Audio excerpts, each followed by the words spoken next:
Hi and welcome to episode 25 of the Partners in Crime Speed Mooting podcast. I'm John. And I'm Hayley. And today we've had another fun episode.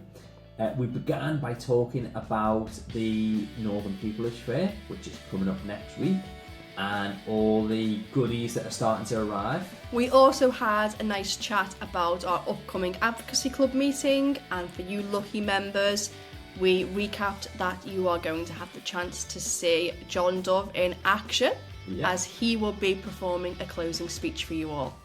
We spoke about Huw Edwards, who was in the news this week as he was sentenced earlier this week in the Magistrates Court, and we gave a very objective view on how the law and the sentencing guidelines apply to a case like his. And we finished by answering your questions about the pupillage fair, what to wear, how to prepare, etc. And we also just gave some general advice on that topic. Yeah. So it was a fun episode. We enjoyed recording it. Welcome to the podcast. Welcome back. Hello, everyone. Hello. Welcome to the Speed Mooting podcast. I'm John. And I'm Hayley. And this is the Partners in Crime podcast. Indeed it is, on a very early Thursday morning. Yeah, it's unusual, isn't it? Normally when we record these, we tend to do them in an afternoon, normally, or late early evening, something like that. Today, I've got an afternoon hearing, so we thought, let's record it nice and early in the morning. Early bird catches the worm, John. They certainly do. So, for those who are new, we like to name our episodes, and we normally name them after Formula One drivers with a corresponding number to the episode number. So it's episode 25, Hayley. Do you know who number 25 in Formula One is? I have no idea, John, so I'll give me some clues and I'll have a go. Okay, clue number 1, it's not in use anymore. That's going to be a bit of a problem. Clue number 2, he's French. Is he, really famous? Not really. I'm not going to get it, am I? You're not going to The only people I can think of that aren't in use anymore would be Michael Schumacher. Yeah. The guy whose book we've got, Jensen Button. Yeah. The guy in the film that we watched. Nicky Lauda. Yeah.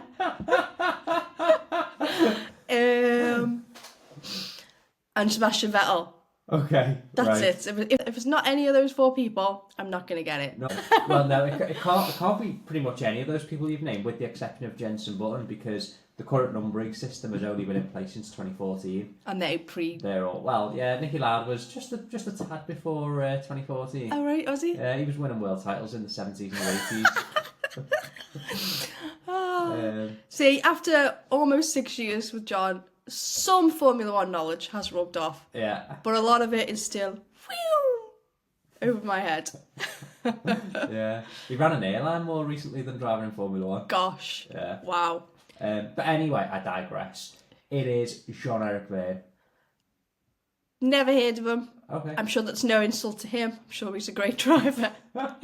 Yeah, no, he was a good driver. He was drove for Toro Rosso. Just really unlucky that at the time Red Bull had really good drivers. So you had sort of, at the time he was there, it was Vettel and Webber, and then Daniel Ricciardo. So just didn't really get the chance to step up to Red Bull. But I'm pretty sure he did good things in Formula E, actually. Wow. He won a few races over there. So yeah, good driver. Just unfortunate that there's only 20 seats in Formula One.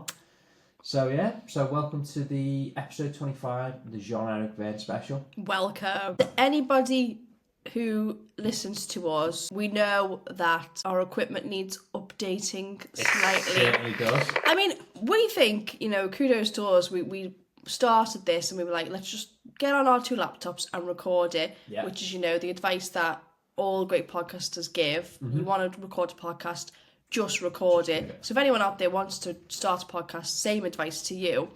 However, it has been almost 6 months now. Yeah. And I think it's pretty clear that this podcast is here to stay. Yeah. So we thought, let's treat ourselves and get some actual microphones. Yeah. So they might be here for the 26th episode, which is basically the 6-month point. It is, isn't it? Yeah. So to celebrate 6 months, we might have some real good sound for you all. Yeah. So let's see how that goes, and then we'll look see if there's any other upgrades we can make thereafter. But slowly but surely, we're getting there, aren't we? Oh yeah, The merchandise is coming. It's all coming. It's very exciting. Yeah, we meant to.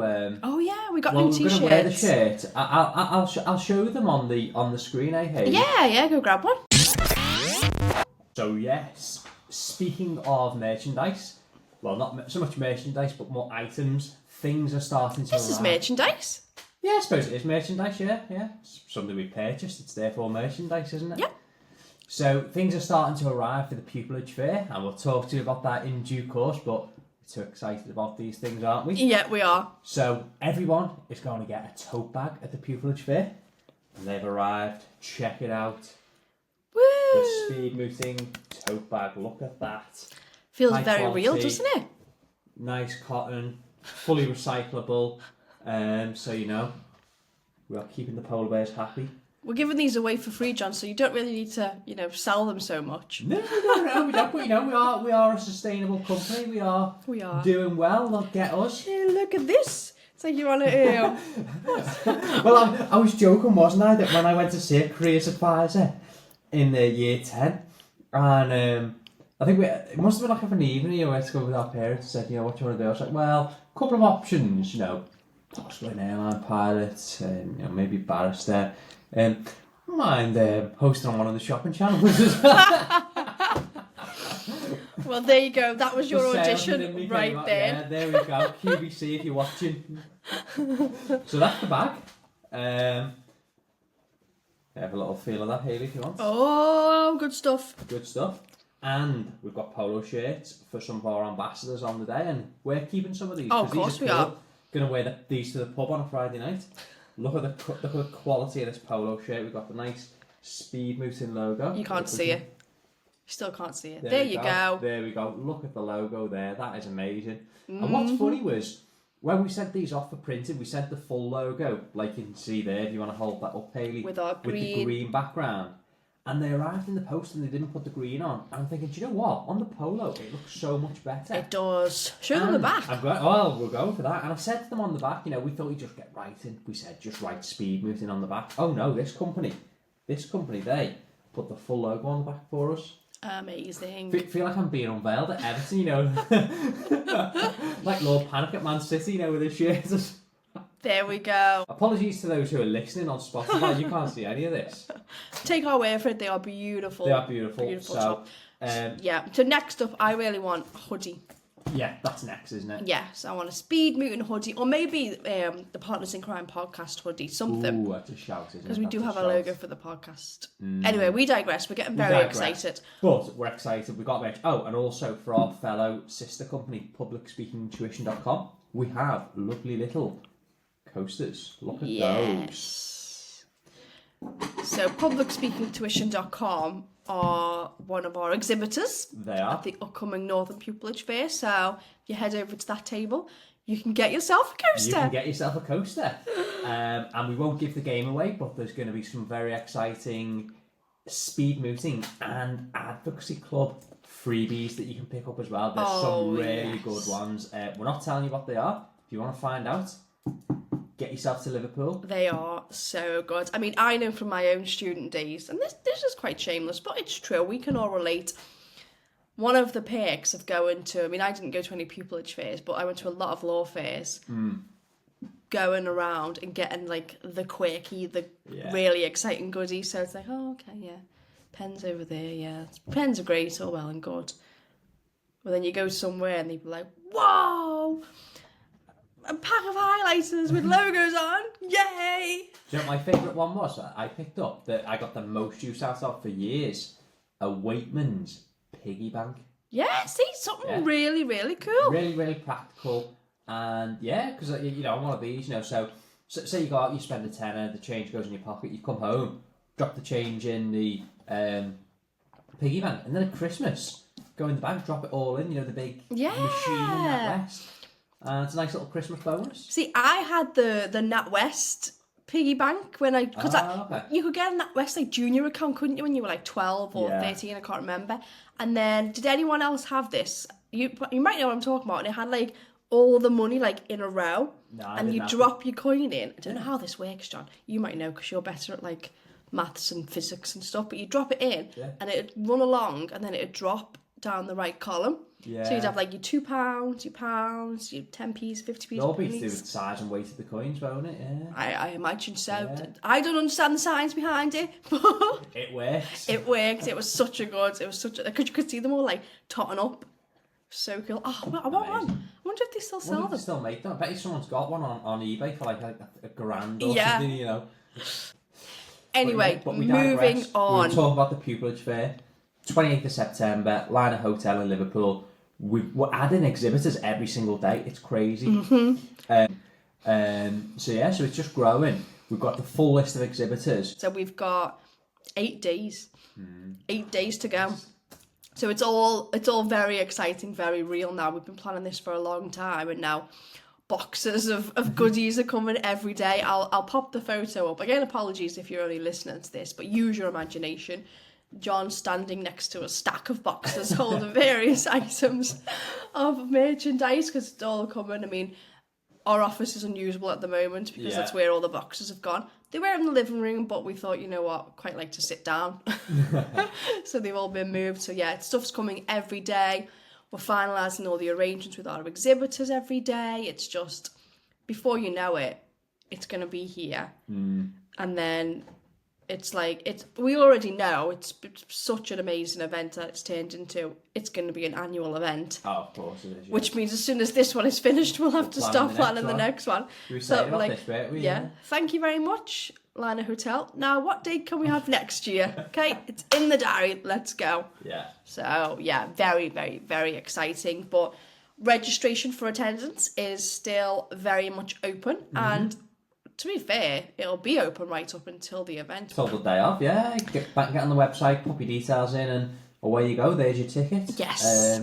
So if you've got any interest in the bar, come along. Even if not, because if you're unsure, or even if you're thinking about the solicitor route, we've got law firms that are going. Yeah. So don't think it's just exclusively for those interested in the bar. If you've got an interest in other routes in the law, it's still for you. And also on top of that, we've got so many other exhibitors that provide opportunities to develop and enhance your CV, build your skill base. Yep. So that's valuable across the board, no matter which route you want to take. Of course it is, completely transferable, all of it. Yeah. And the talks as well, so, you know, educational institutions, that's for barristers and solicitors. We've got a solicitor giving a talk, haven't we? We have. Barristers giving a talk, so... You know, it's gonna be real eye opening, and you might come thinking you want to be a barrister and leave thinking, actually, gosh, that talk with that solicitor sounded so interesting. Maybe I might think about it, or vice versa. You think I want to be a solicitor, you come listen to barristers all day. Gosh, you know what? Maybe I want to be a barrister. Because the good thing is for a lot of people, because we've got people coming from A levels, haven't we, right up to postgraduate. Yeah. They probably haven't finalised the decision yet. Of course not. Of course not. Like, it always amazes me because, you know, A-level students are on LinkedIn now.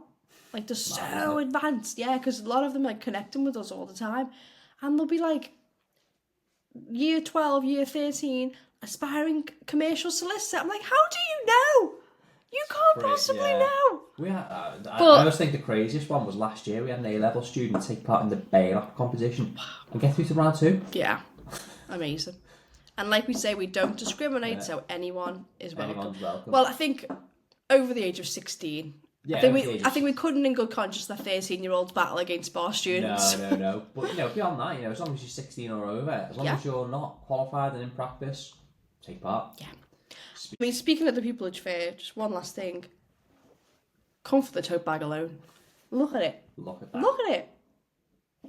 See you there. Okay, moving on, John. Yeah, moving on. What do we want to talk about next, Hayley? Let's talk about our advocacy club meeting coming up. Okay, all right, yeah. So next week we have the closing speech. So across the summer we've been doing a trial, haven't we? We have. And it's been the same problem throughout.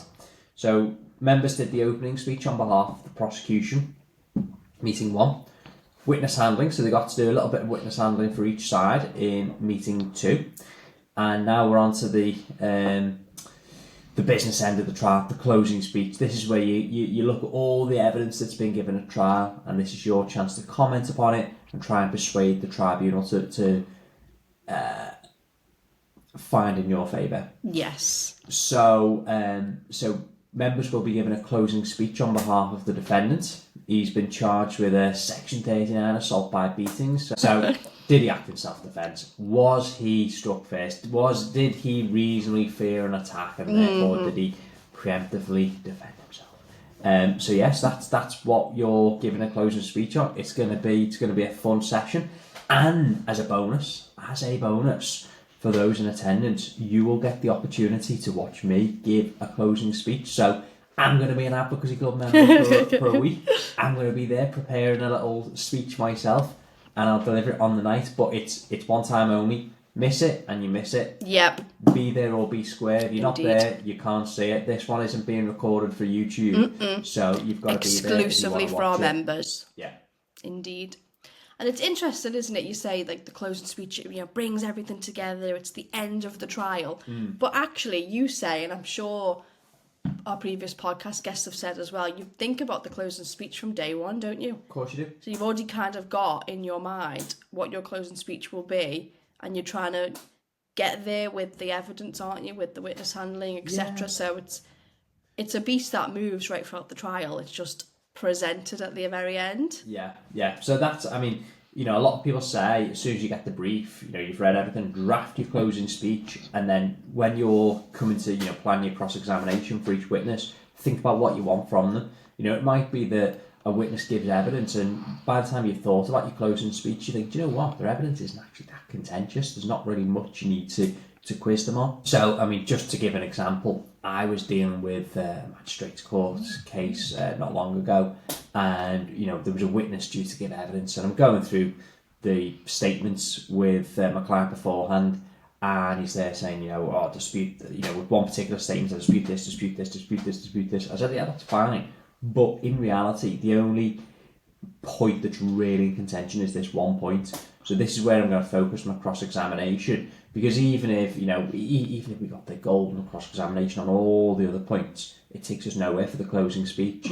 And you're making yourself a bit of a hostage to fortune, because who knows what that witness is going to say. It could be damning for the case. So we took the tactical approach, which was let's focus our cross-examination on this one point, because the reality is cross-examination, limit it as much as possible.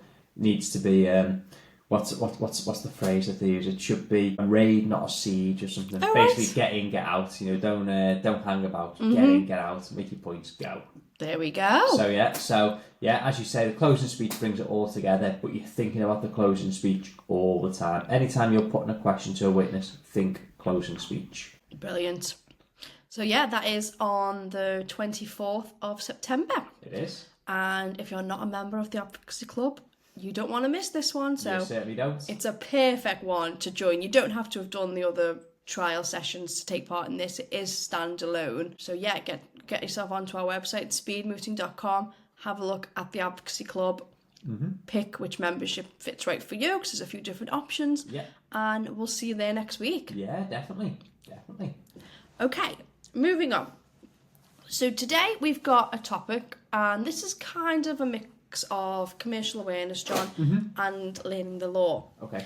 Now, I will begin by saying this topic has a bit of controversy surrounding it. Okay. So, disclaimer, we are not expressing opinions, we're not weighing in on any controversy, we're not saying what we think is right or wrong. We're looking at this from an objective point of view, analysing the law. Yeah, we are purely commenting on the law. Yes. Because there's been a lot of commentary online and on TV shows, all the rest of it, saying is it right, wrong. Quite frankly, we're not here to say if whatever's happened is right or wrong or indifferent. We're here to comment on the law, how the law applies. Exactly. So, if you haven't guessed, we are going to have a chat about Huw Edwards. According to the Crown Prosecution Service website, the offences he's been charged with, or was charged with, were as follows. So, making 7 Category A indecent images of children, making 12 Category B indecent images of children, and making 22 Category C indecent images of children. So all in all, across categories A, B and C, 41 images. So can you just break that down for us firstly, John? Because I know from reading the commentary and from speaking to you, there's a misconception firstly on what that charge means, what making images means. Yeah. So in law, what making means is effectively it means to produce on your computer screen an image. So for example, let's say you click onto the speedmooting.com website and you can see our logo. You've made that on your computer. Because what happens is there's a cache file now on your computer, so every time you reload our website, there's a cache file in the background which makes it easier to reload the website the next time. So it's not, so there's a misconception that making means to physically produce the image, you know, to go out, take photographs or whatever it might be. It's not the traditional dictionary definition of making, it's just a cause to come into effect on your computer effectively. I'm trying to simplify this. Yeah, no, it needs to be simplified, definitely. So, you know, many different ways. Let's say you click on social media, you bring up an image on your phone, you've made that on your phone. Yeah. You've made that. Someone sends you an email, you click an attachment and there's a photo attachment there, you've produced that. Okay, so got it's it. Really simple in the way in which an image can be made. Yeah. Now, when it comes to sentencing, so if you plead guilty or you're convicted of an offence, for the purposes of sentencing, the court treat a making offence in those circumstances as if it's the same as possession. Because in effect, you know, you've not gone out and specifically made the image, you've just caused it to come onto your screen. So I'll tell you exactly what the sentencing counsel say on their website. Is this in respect of this case, or this is just general guidance? This is for anyone. So I'll talk in a bit more detail about this, but for all offences, and I think this is where a lot of the uproar comes from, there are sentencing guidelines. You know, judges have to apply the sentencing guidelines to cases, and that's how people are sentenced in this country, and that's effectively a way to try and ensure that there's fairness across all cases. So when it comes to the sentencing guidelines, what it says is making an image by simple downloading should be treated as possession for the purposes of sentencing.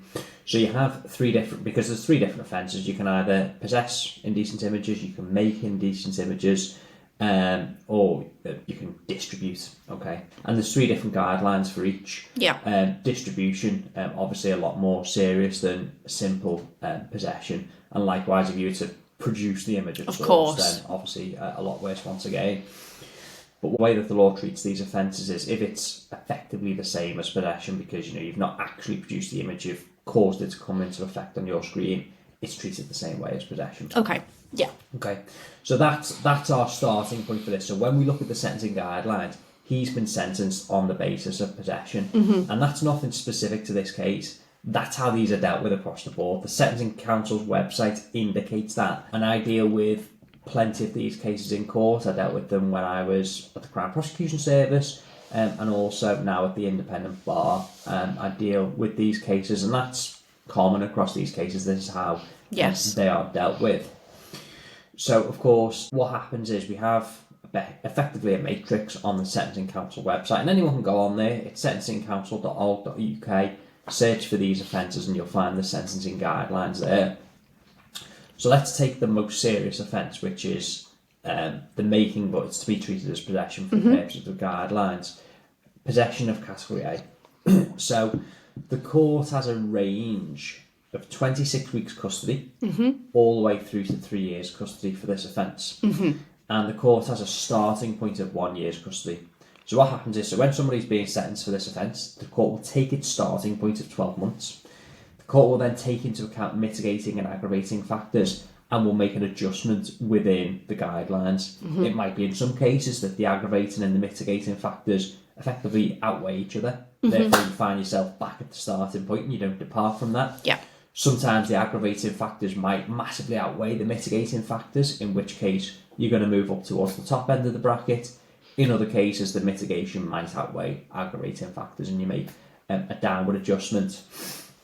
So, of course, in this case, the overall sentence that the judge reached was 6 months custody. Now, the way in which the judge will have arrived at that is he will have taken the starting point of 12 months, there must have been some sort of downward adjustment for any mitigation that's been raised. Now, of course, I wasn't present in the court. I don't know the mitigation that's there. Yeah, I wasn't present either, but I know there's a lot of commentary about Huw's mental health, so I think that was some mitigation. That's clearly some mitigation. No doubt the number of images may have played a factor as well, because quite often in these cases, you'll see cases whereby the image count is into the hundreds, sometimes even the thousands, so maybe that's been presented as a mitigating factor as well. And I don't know whether he's got any previous convictions that might also be a factor that's led to a downward adjustment. Yeah. So that then brings you down, let's say, and of course he gets maximum credit for this. So you get a third off for pleading guilty at the earliest possible opportunity. Which he did. So it sounds like the judge has taken the starting point, made a downward adjustment to 9 months, and then applied the maximum 1/3 credit, which gets you down to 6 months. And then what the court take into account in these cases is what's called totality. So when you have, a series of similar offences, all part of the same course of conduct, the court can say it's going to be effectively concurrent sentences on each. So you take your lead offence, you have your most serious offence, and that, if it's right to do so and if it's just to do so, can cover the sentencing across the range of the offences. So I'm assuming that must be what's happened there in this case. But that gives you a flavour as to how the court has arrived at a sentence of 6 months. Yes. And that's nothing specific about this case. Yeah. So for you as a criminal barrister that deals with these things often, you heard that and thought, that's what happens. I wasn't surprised at all by that. I did, when I see these cases in court, particularly when it's a first-time offender, invariably, and something we'll touch on in a second, invariably it results in a suspended sentence. Yeah. Okay. So anything around that sort of ballpark, I wasn't particularly surprised by. One of the comments that we've seen online, particularly on the TV, was why was it sentenced in the magistrates' court and not in the Crown Court? Well, the magistrates' court has a maximum sentencing power of 6 months for a single offence, or up to 12 months for more than one either way offence. When one considers this case, I've set out how the court has arrived at 6 months, so it is actually within the remit of what the judge can do. It's within the judge's powers there. Even if this went to the Crown Court, it would have made no difference. I can see that the overall outcome would have inevitably resulted in a suspended sentence in any event. So when it comes to a suspended sentence, for example, some of the factors that the court take into account, they'll look at prospects of rehabilitation. The court are going to look at the impact upon others. They'll look at any personal litigation that's going to be raised. So there's a number of factors that the court take into account. So that's why going into this, I wasn't particularly surprised that the overall outcome was a suspended sentence order. Yeah. Now, once again, I'll reiterate, I'm not commenting one way or the other. No. Whether that's right, whether that's wrong, or whether that's indifferent. What we're saying is the law's been followed correctly. That is what the guidelines are. It's really interesting, John. So, taking that question, this topic a little bit wider. So, we've said the law's been applied correctly and they've followed the sentencing guidelines. So, how and do sentencing guidelines ever change? Yeah, so sometimes the Sentencing Council will review sentencing guidelines and they can change from time to time. So, for example, let's say you get some new legislation that comes through that therefore makes old guidelines redundant or outdated, then of course they can review them. Sometimes they can be requested to review guidelines, and that can be at the request of either the Lord Chancellor or the Court of Appeal. So if they're directed to do so, they can have a look and review the guidelines. So occasionally guidelines can change, and I have seen it where guidelines do change on certain offences. But yeah, so it's certainly something that the Sentencing Council can look into. There we go. Oof, bit of a heavy topic, but everyone's been talking about it, so we thought we would weigh in objectively. Indeed. Right, so I think we have time for one Ask Speed Squad, John. Okay, fire away. So very on topic to our earlier topic, not this one. I'm not answering any more questions about the indecent images. No. So, let me just find it. This is a question about our upcoming Northern Pupillage Fair. Okay. So, is the expectation to come suited and booted? Is there no dress code as such? Will people not think twice if you wear jeans and trainers? Also, I assume it's not worth printing out some CVs. Do you agree? Okay. Taking those step by step. So dress code? No, there's no dress code. Come as you like. However, the advice I was given when I was a student, if ever you're attending a fair, dress smartly. Yeah. If possible, try and wear a suit. If not, smart casual, just so you look a bit more. Yeah, I mean, I would weigh in and say I think a suit might be a bit. I mean, I suppose it's different for boys, isn't it? Yeah. Because your suit kind of is your smart, and yeah, it's more. Yeah, it's probably more. Yeah, it's different for girls. Isn't yeah, it? Yeah. For girls, I would say business casual. So I wouldn't expect girls to rock up in suits or like trousers and shirts. I mean, if you can, you've got that and you're comfortable, great. But as long as you're dressed smartly, so a nice smart blouse, etc. Yeah. Because people aren't going to be there. They know you're the students. It's a Saturday afternoon. You're dropping in. Exactly. But if you come and you've got, I don't know, I'm trying to think of something. Yeah, some outrageous t-shirts, I wouldn't come in, shorts and sandals or something. Yeah, no shorts, no sandals, no explicit t-shirts, and people will just remember, because they'll remember what you say to them. Because I know when I've been at law firms in the past, and when I've gone on behalf of my firms, I went a few times when I was a trainee and stuff like that, and the early careers would say, if you speak to them that's particularly impressive, and they sign up to our mailing list or whatever, there's a little button here for you to push that they were impressive, and you can add notes and stuff. So things like that do happen, and all that they'd remember is the whole package. They were they present themselves well, they would dress smartly. If they come to you and go, they spoke really well, but they dressed like they were going to the beach afterwards, maybe not. Smart casual again is fine. Suits are great. Suits are fine. But yeah, it's flexible. Make sure you're comfortable. Yeah, be comfortable. That's the main. If you never thing. wore a suit in your life, don't go out and spend £200 on a suit for the Pupillage Fair. Don't be going out and buying a suit just for the Pupillage Fair. Yeah, not at all. And as to your second question, CVs. Well, a lot of the big sort of places, have formal application processes and all the rest of it. So it's it's not as commonplace these days. But better to have and not need than need and not have. So why not bring some along? Who knows? You might be chatting to the right people who just want a CV. We've got a lot of there's some smaller organisations there. Who won't have fancy online application systems, and they might be just looking for someone just like you. So why not have some CVs on hand ready to go? Yeah, I mean, you probably are right. The chances are you probably won't need them. As you say, John, most places will have mailing lists or will direct you to their website, etc. But you'd kick yourself if the person says, do you have a CV or anything I can take away? No. So yeah, what's a couple of pages? There's no harm. You'll use that again somewhere down the line. If you take it back home with you, you've not lost anything, have you? No.